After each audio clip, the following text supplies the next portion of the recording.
ఎండ దెబ్బని తట్టుకోలేక నూతిలో దూకిన వ్యక్తి, అతన్ని పైకి తీసుకురావడం కోసం తాడుతో సాహసాలు చేస్తున్న వ్యక్తులు. ఏంటి నిజమనుకున్నారా? లేదండి. యాక్చువల్లీ మీ బావిని పూర్తి చేస్తున్నాం, సో అందుకని చెప్పి అతను కిందకి దిగి ఆ నూతి వరలు ఉంటాయి కదా, దాన్ని పైకి తీస్తున్నారన్నమాట.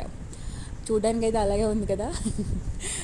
ఇది ఇంత ఇలా ఉందా, మీకు చూపిస్తాను. ఇప్పుడు ఇంకొక వ్యక్తి ఇందులోకి దిగుతున్నాడు, తనకి హెల్ప్ చేయడానికో మరి ఎందుకో తెలియదు, కానీ నిజంగా కాలు స్లిప్ అయితే ఇతను ఎలా ఉన్న కిందున్న అతను అయితే ఇంకా వెళ్ళిపోతాడు. పైగా అతని చేతిలో గుణపం కూడా ఉంది, ఇతని చేతిలో కాదు కింద ఉన్న అతని చేతిలో. నాకైతే చాలా భయం వేసింది చూసినప్పుడు. నిజంగా కాలు స్లిప్ అయితే అంత వెయిట్ ఉన్న మనిషి పడేసరికి అతను పోతాడేమో అనిపించింది అనమాట. యాక్చువల్ ఏంటంటే మా ఇంటికి నూతి నూతి అంటే మీకు అర్థం కాదు, ఈ బావి కొంచెం క్రాస్ వచ్చింది, సో పూజ చేయమని చెప్పారు. అందుకని చెప్పేసి పూజ చేయడం కోసం ఈ ప్రయత్నాలు అనమాట. ఈ ప్రయత్నాల్లో భాగంగా ఈ చిన్న వీడియో క్లిప్ని సరదాగా పెట్టా.